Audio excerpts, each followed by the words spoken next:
Olá, aqui é pastor Hudson Paola, pastor da Primeira Igreja Batista em Figueira, município de Nova Iguaçu, Rio de Janeiro. Como você está? É a minha pergunta de sempre. Então, nossa finalidade hoje aqui é trazer a você a ajuda no estudo da lição número 5 da nossa nova revista nesse trimestre que começamos no início agora do mês de julho. Hoje, 31 de julho, último dia do mês, estamos fazendo a 5ª lição.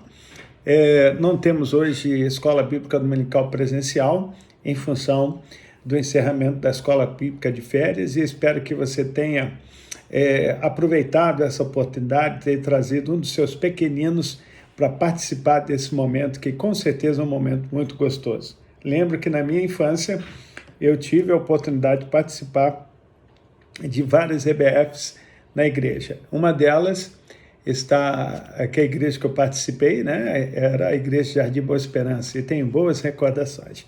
Mas vamos lá. A lição de hoje vai falar sobre o tema a fé e a opressão.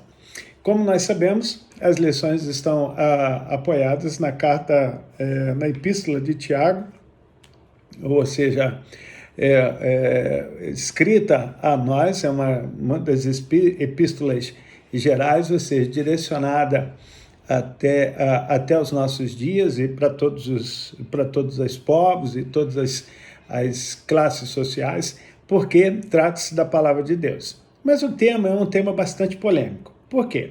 Porque vai falar exatamente da riqueza, da obtenção dessas riquezas, das injustiças sociais, de como os ricos oprimem os mais pobres, de como há realmente a manipulação dos recursos, a divisão per capita dos valores na nossa nação.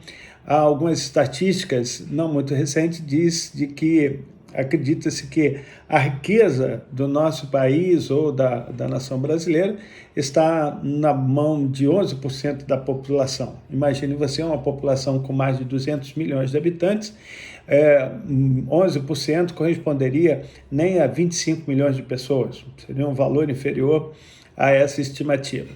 Mas como é que a gente lida com isso e como a Bíblia trata essa questão? Como eu sempre falo para você, não tenho a intenção de ler a revista para você, mas sim de levantar alguns questionamentos que levem você a perceber o que o autor quer nos ajudar a entender.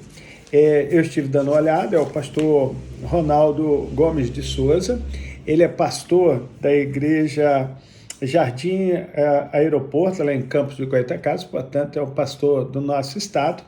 Ele tem aqui um belo perfil, né, de formação e, enfim, está pastoreando, ordenado ao ministério em 1985, portanto tem 37 anos de ordenado. E também uma vasta formação, como eu já falei para os irmãos, além de ser formado em psicologia, tem mestrado, enfim, é alguém que merece a nossa atenção. Contudo, como eu já falei, cabe a você a ler a revista. A gente não vai ler a revista nesse momento, mas vou levantar alguns temas. Então, o texto diz assim, na Bíblia em que eu separei para dar uma olhada, diz assim: Deus condena as riquezas mal adquiridas e mal empregadas. Ou seja, com certeza, se nós obtemos recursos, riquezas ou qualquer acúmulo de valor por meios ilícitos, isso está errado diante de Deus. Mas o texto da lição é um tema muito atual. A gente está aí acostumado a olhar na mídia e a gente não está nem tão mais admirado e assustado com tantos escândalos que aparecem no meio político da nossa nação e, quiçá, em todo o mundo, que a gente acaba achando que isso é muito normal. Alguém que ingressa na vida política ou pública, com certeza, em algum momento, né, o não temor a Deus, acaba se envolvendo em algum escândalo. Mas, como a gente olha para o texto, a gente percebe que isso não é uma coisa nova, não é algo novo no meio da sociedade. Então, o que a gente precisa entender? De que o texto bíblico nos dá clareza e direcionamentos para que a gente possa realmente viver pautado na vontade de Deus. Até porque o próprio Jesus, ele, certa vez, registrado pelo evangelista João, ele disse que ele veio para que tenhamos vida e vida com abundância. E essa abundância, ela pode ser realmente uma questão financeira, pode ser uma questão material, mas a abundância também ela vai muito mais abrangente, que alcança, inclusive, a questão nossa espiritual. Eu gosto muito do termo holístico. O que quer dizer holístico? Aquilo que envolve como um todo toda a vida do indivíduo. A gente não pode só olhar para o aspecto espiritual, material, psicológico, emocional, relacional. A gente tem que olhar para todas essas demandas a qual estão afetando diretamente as nossas vidas.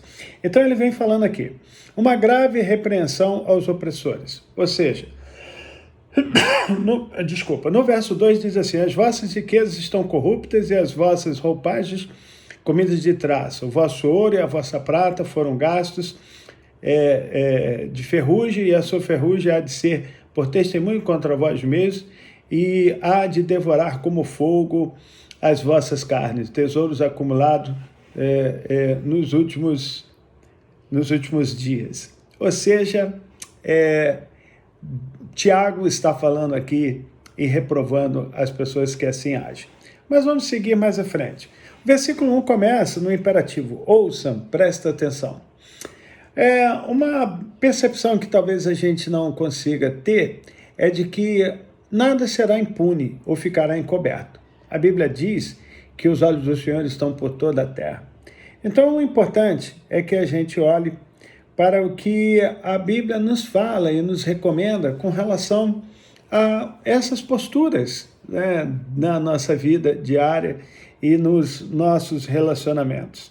Há uma frase que diz que a riqueza, se não for utilizada para ajudar as pessoas, ela não serviu para nada. Segunda coisa, ele fala sobre a maneira como se obtém as riquezas. Nós vemos pelos escândalos que nós temos aí, pelas CPIs da vida, né, de que as pessoas acabam se envolvendo em esquemas, em propinas, e isso em algum momento vem à tona. O que a gente precisa entender é que a Bíblia condena esse tipo de atitude. E às vezes a gente pensa que isso só é condenável se for uma grande monta de dinheiro. Na verdade, qualquer coisa que é adquirida de forma ilícita e equivocada está em desarmonia com a vontade de Deus.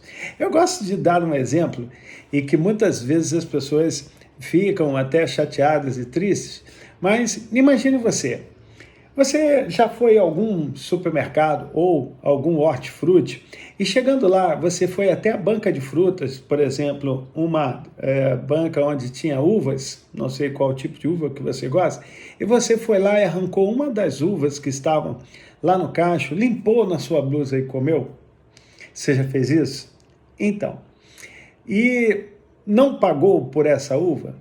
Aí eu quero ir mais adiante um pouquinho. Imagine você, o comércio aberto durante 8 horas. E que durante todo o dia, entre ali em torno de 300 pessoas. Vamos dizer que cada cacho de uva tenha, em média, aí 50 uvas.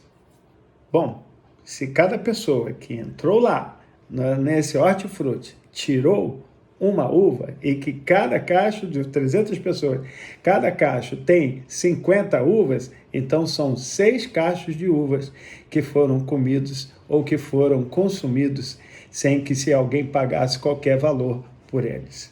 Imagine isso ao final de uma semana. Eu estou falando de um dia só. E no final de um mês?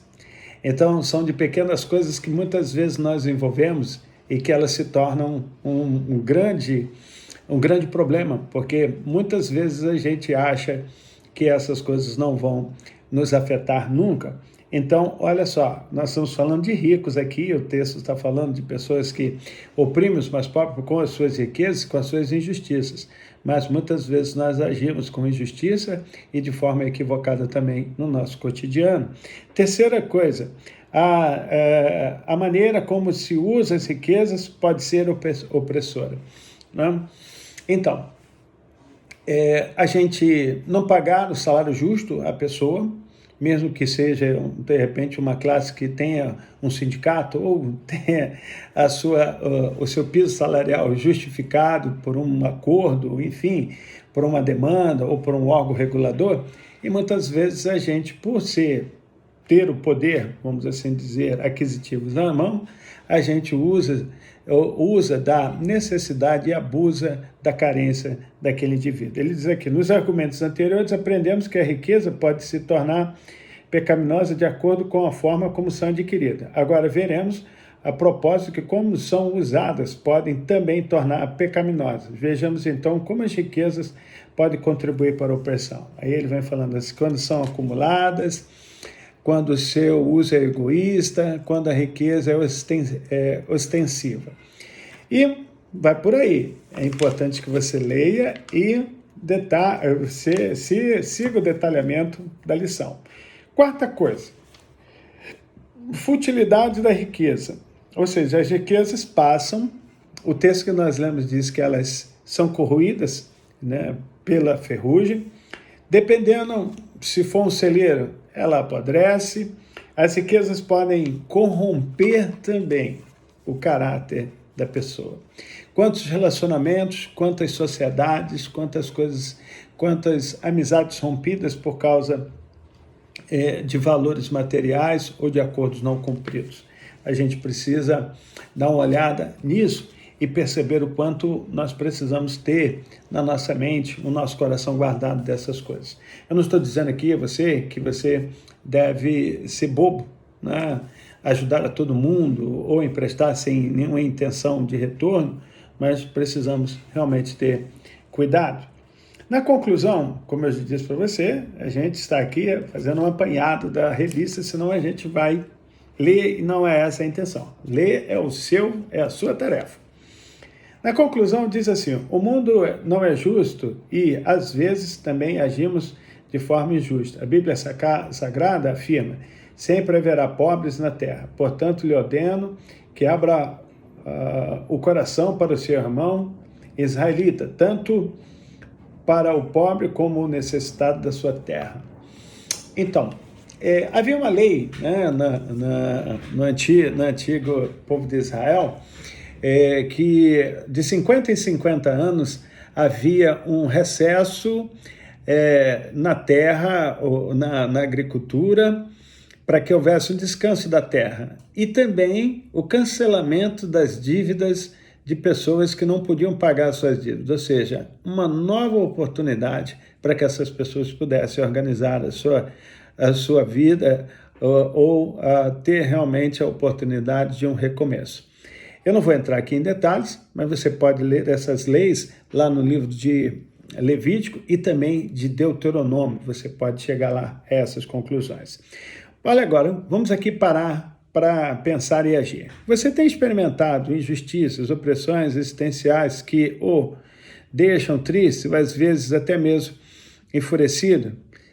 Como esse estudo ajuda a encarar a situação, né? Como a gente tem olhado aí para as injustiças sociais, altas do preço de combustível, dos alimentos, de energia, enfim, todas essas coisas que são necessárias no nosso cotidiano. Você tem agradecido a Deus com bens materiais ou o que você tem feito deles? Ou seja, a gente precisa também entender de que a nossa vida não se resume somente no ganho e nas coisas dessa terra, em angariar os bens dessa terra. O próprio Jesus pergunta, dizendo o seguinte, onde está o seu tesouro? Né? Onde está o seu coração? Aí também estará o seu tesouro. Formas de honrar a Deus com os seus bens dizimar, ofertar, participar do sustento missionário, ajudar alguém que não tem o que vestir e comer.